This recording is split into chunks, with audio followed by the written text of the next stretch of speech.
raus vom Walde kommt er her. Das Reimen fällt ihm gar nicht schwer. So manch einen hat er hier auf der Bühne schon auseinandergenommen. Doch hey, zur Ehrenjahre, zum ZDF darf er immer gerne wiederkommen. Et Rumpelstilzchen!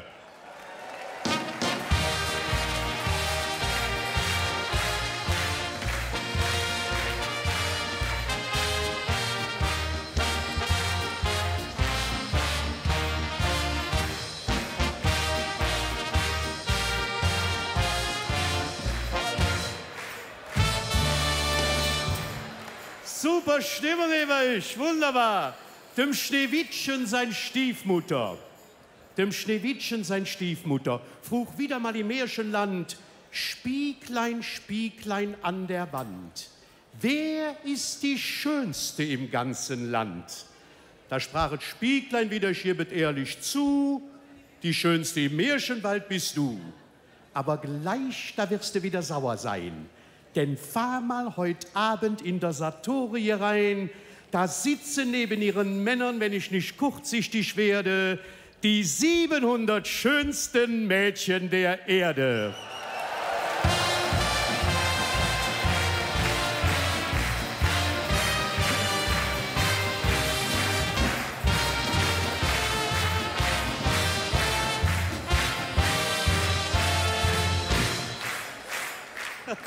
Ich sehe und höre es schon, bei manchen Männern ist die Stimmung im Eimer. Die sahen jetzt wieder zum Edo Schleimer.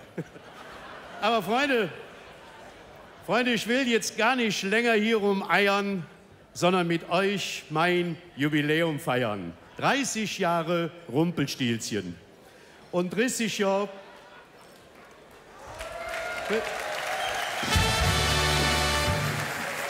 Und 30 Jahre... 30 Jahre sind verdammt lange Zeit, eine schöne Zeit. Aber wer erinnert sich eigentlich noch, Freunde? Vor nunmehr 30 Jährchen war wirklich noch alles wie im Märchen. Minge FC,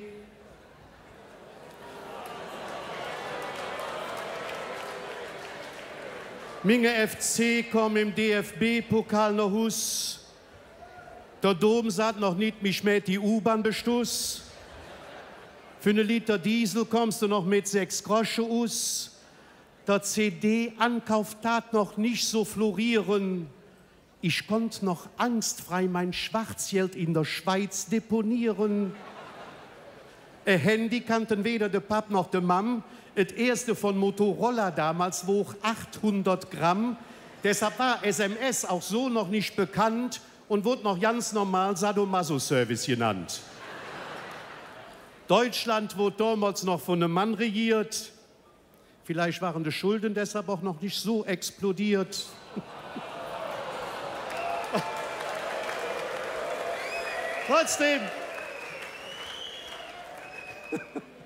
Trotzdem, auf der Herrensitzung kam das.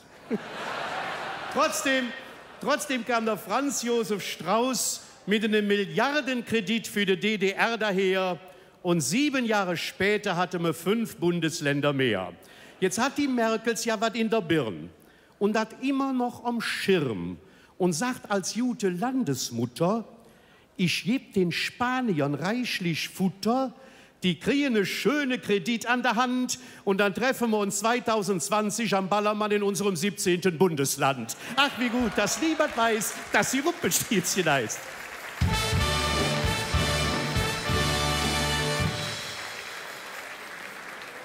Aber ist natürlich Quatsch. Ist ja Quatsch, was ich da erzähle. Selbst die Pens im Kinderjahr, die kriegen das schon mit und sind in dem Thema richtig fit. Ne, unser Däumeling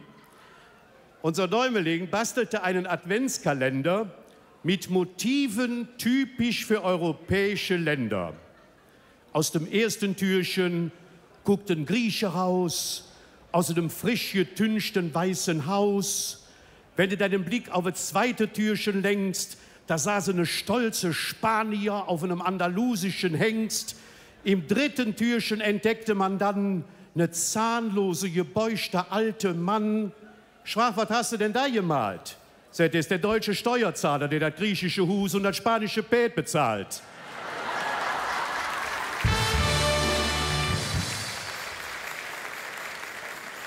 Ja, und auch in der Grundschule hört man jetzt immer wieder die altbekannten Kinderlieder wie Taler, Taler, du musst wandern von Berlin zu all den andern, denn die sind arm und reich sind mir, sagt de Papa und kassiert Hartz IV.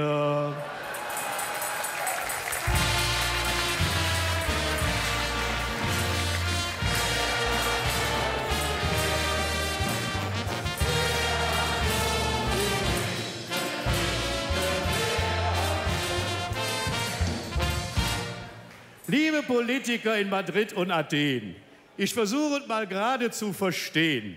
Ihr wollt, dass man reichlich Kohle abdrückt, gebt die wahrscheinlich nie zurück, verbietet euch jegliche Kontrolle, wenn man uns ein bisschen einmischen wolle, betitelt uns dann bei vollem Verstand als machtbesessen und arrogant, wenn wir euren Umgang mit unserem Geld kritisieren. Dann sind wir Idioten, die nichts kapieren.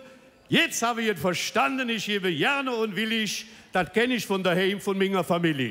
Ach, wie gut, dass niemand weiß, dass ich Rumpelstilzchen heiß.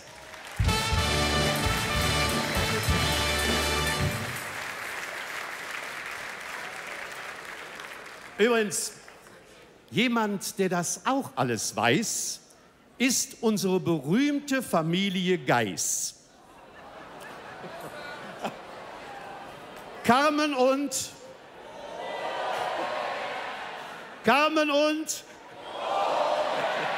alle RTL 2 gucken. Ihr sollt ZDF gucken.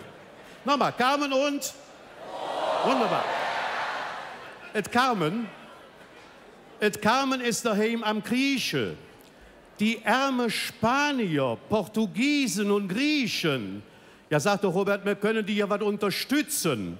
Da meint Carmen, wir haben aber in Deutschland arme Leute sitzen, bei denen es finanziell richtig brennt. Neben nurens die Wolfs. Und die sind auch jetzt noch getrennt. Ne? Die können sich nicht ein paar Schuhe kaufen, so wie ich mal eben. Nein, die müssen von 217.000 € im Jahr leben. Da sagt der Robert, und das arme Bettina jetzt, das arme Bettina, das kriegt ja jetzt Buchbing beim Einkauf, bei jeder Bezahlung. Und dann hätte das noch die Allergie gegen Rotlichtbestrahlung. Und dann haben sie dem Internet gemobbt. Es hätten als Studentin im Akkordje. Robert!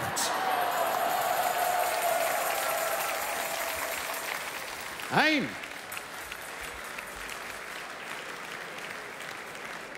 Es hätten als Studentin im Akkordje-Job. Aber ich habe gehört, dass bei dem bald der Rubel wieder rollt, denn das kriegt so ein Doku-Soap wie mir mit dem Titel Armutsfalle Ehrensold. Ja, meine Carmen, das wäre der Böhner, aber vorher kommt noch der Super-GAU. Die werden Ehrenmitglied in der Karnevalsgesellschaft Lustige Kängurus e.V. Kostüme fingen die beim Deiters ja schnell. Großer Bügel und dickes Fell. Ach, wie gut, dass niemand weiß, dass ihr Rumpelstilzchen heißt.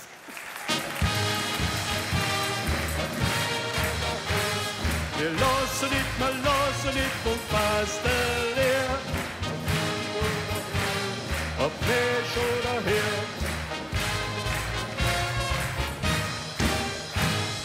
So, das Thema dickes Fell wird sich jetzt durch meine Rede durchziehen. Denn, Freunde, ein dickes Fell brauchten letztes Jahr auch Heidi und Ziel.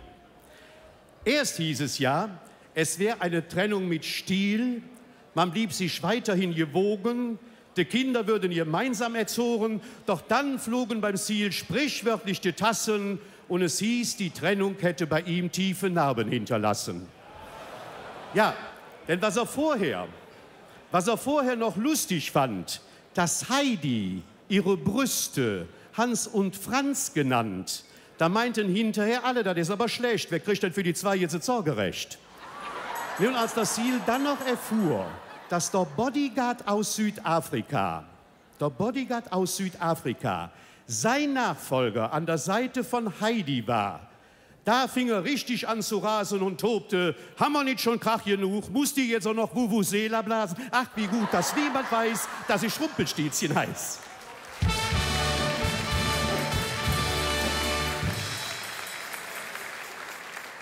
Übrigens, ein dickes Fell, wenn man der Presse glöf, braucht da auch der Jogi Löw.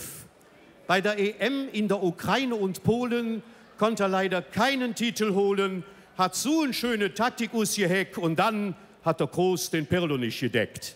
Ne, und der Mehmet Scholl hat es auf den Punkt gebracht und gesagt, Jogi, du hast vom Italienspiel 3 Fehler gemacht. Erstens wolltest du sagen, Hummels. Hummels, du sollst hinterm Balotelli stehen. Und was hast du gesagt? Du sollst mit Hummel im Hintern nach vorne gehen.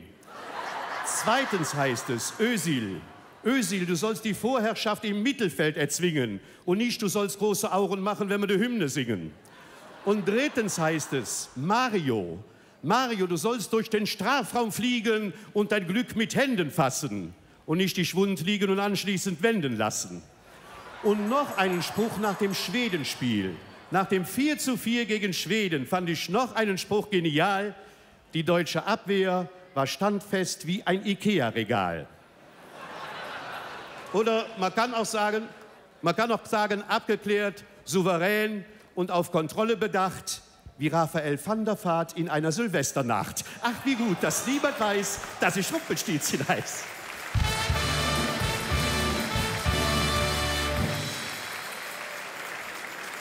Wir sind immer noch beim Thema dickes Fell. Freunde, ein dickes Fell brauchte auch die Piratenpartei. Denn eins ihrer Mitglieder twitterte allzu frei. Birgit Rydlewski, kennt die Mensch. Wer kennt Birgit Rydlewski? Keiner. Ich kannte sie auch nicht. Ich habe sie im Sommer in der Zeitung gelesen, Stadtanzeiger, Express, Internet.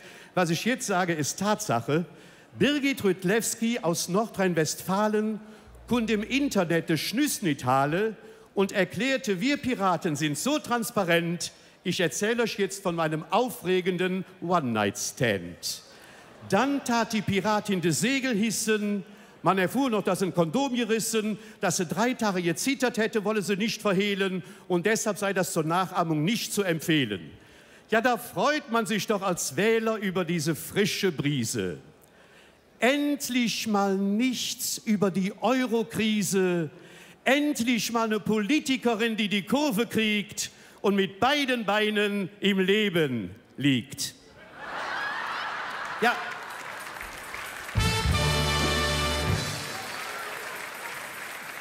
Ich hab sie mir im Internet angeguckt und mich dann vor Lachen fast verschluckt. Ich war ja so weit von entzückt und denke, der schreibt sie direkt zurück. Ich habe geschrieben, als ich dich gesehen habe, habe ich mir gedacht, der Pirat, der mit dir die Nacht verbracht, liebe Birgit, nimm's mir nicht krumm, der hat 2 Augenklappen oder war voll mit rum. Und wenn diese Transparenz Schule macht, dauert es nicht mehr lange, dann sehen wir Claudia Roth im Pascha an der Stange. Die SPD gewinnt neue Fans mit Andrea Nahles beim Table Dance. Und noch 2 kommen große raus, als Hans Muff und Nikolaus am schwul-lesbischen Weihnachtsmarkt in Köln, Klaus Wowereit und Guido Westerwelle. Ach, wie gut, dass niemand weiß, dass ich Rumpelstilzchen heiß.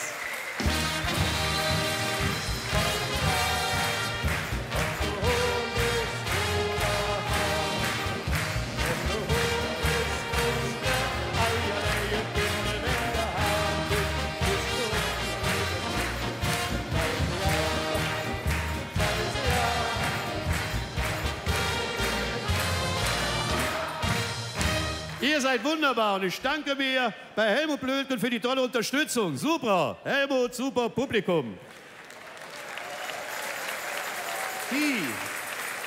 Ich bin immer noch beim dicken Fell.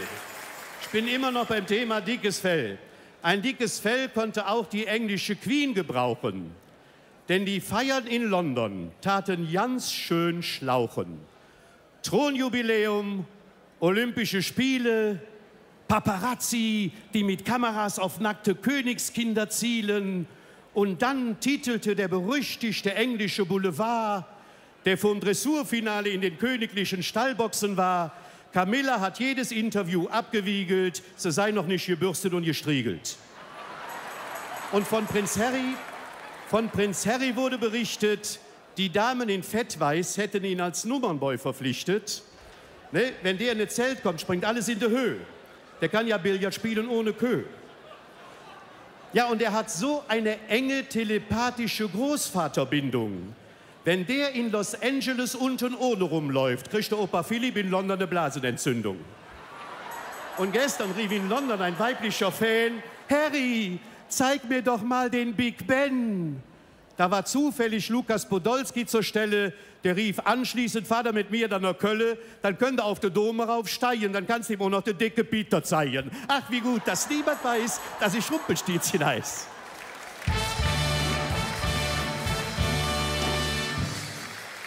Noch einer. Der Putin. Ich bin immer noch nicht fertig mit dem dicken Fell. Der Putin brauchte ein dickes Fell und sprach: Rumpel, bei mir werden die Weiber kriminell. Ich hab da so ein paar Emanzen, die kostümiert auf der Straße tanzen, mich mit ihren schrillen Tönen vor der ganzen Welt verhöhnen, kreuz und quer durch Moskau rennen und sich Pussy Riot nennen. Ich sag: Wladimir, mach nicht so einen Schau. Klar, die Frau, die kann einen Hau, aber ich glaube, dass du ja nicht weißt, was Pussy Riot eigentlich heißt. Pussy Riot klingt auf Englisch was billig, aber übersetzt in das Deutsche ist uns Kölsche dat hillig. Pussy Riot ist hier jedem bekannt, heißt auf Deutsch Muschikrawall, auch Weiberfastnacht genannt. Ach, wie gut, dass niemand weiß, dass ich Rumpelstilzchen heiß.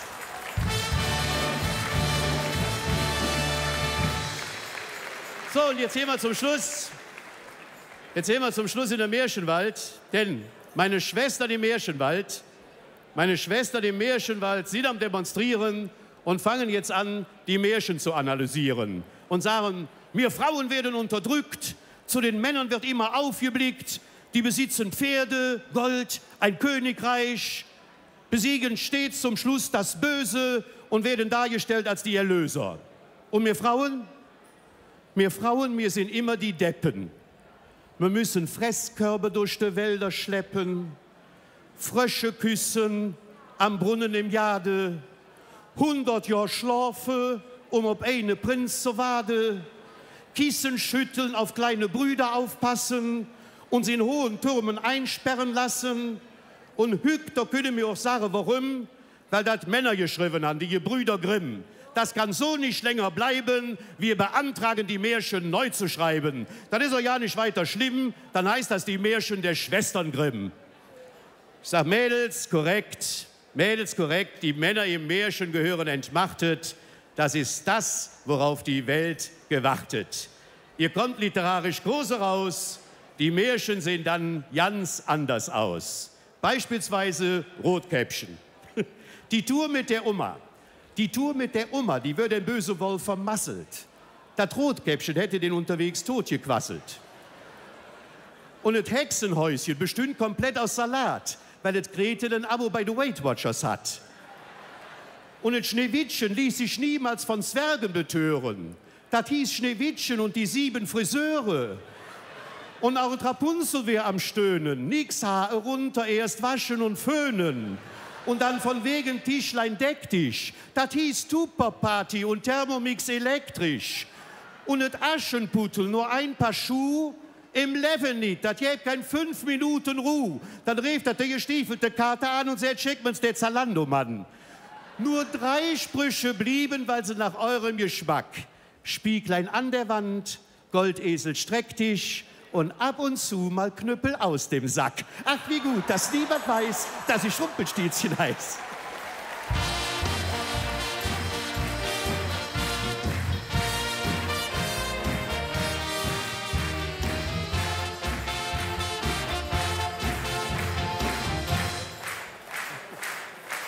So, Freunde. So, die Hexe. Die Hexe im Märchen, was ist ein Wesen, die konnte schon immer die Zukunft lesen. Drum sage ich, liebe Hexe, jetzt guck mal ganz fleißig, wie sieht es denn aus 2030? Ach, sagt die Hex, Griechen und Spanier sind dann saniert und wieder froh, haben auch den Vorsitz in der EU und lassen keine Deutsche mehr rein, weil die jetzt nicht mehr kreditwürdig sind. Na? Der Berlusconi, der mit das, was man kennt, wird wieder italienischer Ministerpräsident, lädt Marie-Louise Nicuta ein, sagt, ist die Motto-Queen von Kolonia am Rhein, singt dabei Bunga-Party für mich, was ich will, ganz Italia ist mi Puppespiel. Jean Pütz will noch einmal Papa werden. Juan Carlos von Spanien kriegt bei diesem Thema Magenbeschwerden, will sich auch keinem DNA-Test beugen und benennt Karl Gustav von Schweden als Zeugen. Bettina Wulff oder Altkanzler Helmut Schmidt raucht weiter ohne Furcht, auch bei der Einweihung vom Flughafen Berlin-Brandenburg. Da fliegt ihm ein Funke ins Gesicht und er sagt, verdammt, der Brandschutz funktioniert hier immer noch nicht. Bettina Wulff schreibt an einem Fortsetzungsroman mit dem Titel Obdachlos dank Christian. Angela Merkel beginnt, die Jahre zu zählen und sagt, 3 oder 4 Mal lasse ich mich noch wählen. Dann fängt sie auch noch an zu flachsen und sagt, nächstes Jahr wird auch Philipp Rösler erwachsen. Und jetzt wollte noch zum guten Schluss, wisst ihr, wie sieht es in Köln aus? Köln hat keine Integrationsprobleme, weil sich die 10% Heteros und Kölsche hier benehmen. Der Lukas Podolski kommt aus London zum FC zurück, die gewinnende Stadtmeisterschaft gegen der SC Brück.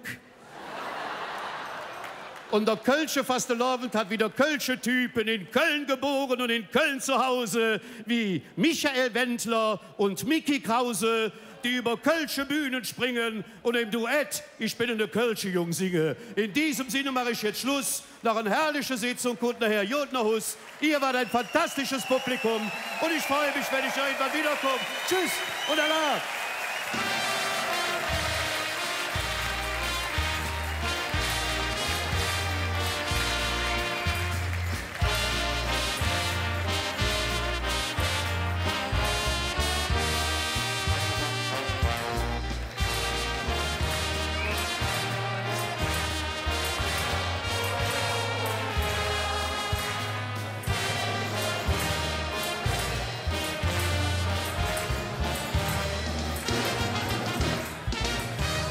Für die einen ist er Rumpelstilzchen, für mich ist und bleibt er der Meister der Reimrede. Heute Abend für uns im Satori, für Sie zu Hause, Fritz Schops. Mein lieber Fritz, der Orden der Ehrengänge der Stadt Köln, nach einer langen Jubiläumssession sei deiner. Herzlichen Dank für den wunderbaren Vortrag. Wir bedanken uns beim Rumpelstilzchen mit dreimal Kölle, ZDF und Fritz Schops. Wir danken dir. Macht's gut. Bye bye. Tschüss.